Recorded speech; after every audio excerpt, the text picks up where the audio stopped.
Hello dear student, আপনারা যারা অস্ট্রেলিয়াতে স্টাডির পর কুইকলি জব ও পিআর পেতে চান তাদের জন্য আজকের এই ভিডিওটি। অস্ট্রেলিয়াতে ফিউচার ও ক্যারিয়ার গ্রো করার জন্য একটি রাইট ডিসিশনই প্রয়োজন। তার মধ্যে হচ্ছে SOL, তার মানে স্কিল অকুপেশন লিস্ট অনুযায়ী আপনি যদি আপনার কোর্সটা সিলেক্ট করে আপনার স্টাডি করেন, সেই ক্ষেত্রে আপনি একটি বেটার ফিউচার পেতে পারেন। আজকে আমরা এই বিষয়গুলো নিয়ে কথা বলবো। স্কিল অকুপেশন লিস্ট অনুযায়ী আপনি যদি আপনার কোর্স সিলেক্ট করেন তাহলে আপনি একটি বেটার ফিউচার ক্রিয়েট করতে পারবেন অস্ট্রেলিয়াতে।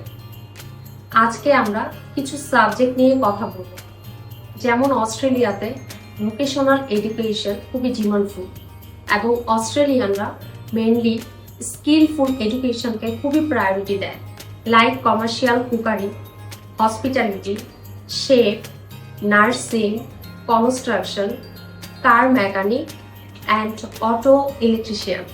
অস্ট্রেলিয়াতে যাদের নার্সিং সেক্টরে ইন্টারেস্ট আছে তারা চাইলে অস্ট্রেলিয়াতে নার্সিং কোর্স নিয়ে পড়ালেখা করতে পারে। এটি তাদের জন্য একটি গোল্ডেন অপরচুনিটি হতে পারে। যারা নার্সিং সেক্টরে পড়তে চান তারা চাইলে ব্যাচেলর অথবা মাস্টার্সও করতে পারে। ব্যাচেলর 3 ইয়ার্স পর্যন্ত ডিউরেশন হয়ে থাকে এবং মাস্টার্সের ক্ষেত্রে 1.5 থেকে 2 বছর পর্যন্ত ডিউরেশন।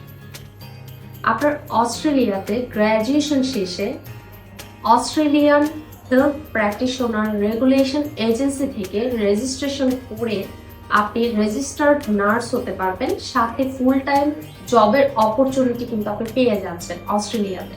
আপনাদের যাদের একাডেমিক ডকুমেন্টস সহ IELTS সার্টিফিকেট রেডি আছে তারা চাইলে কিন্তু এই বছরের অক্টোবর-নভেম্বর ইনটেকে অ্যাপ্লাই করতে পারেন এবং আমাদের একটা এক্সপার্ট টিম আছে আপনাকে হেল্প করার জন্য।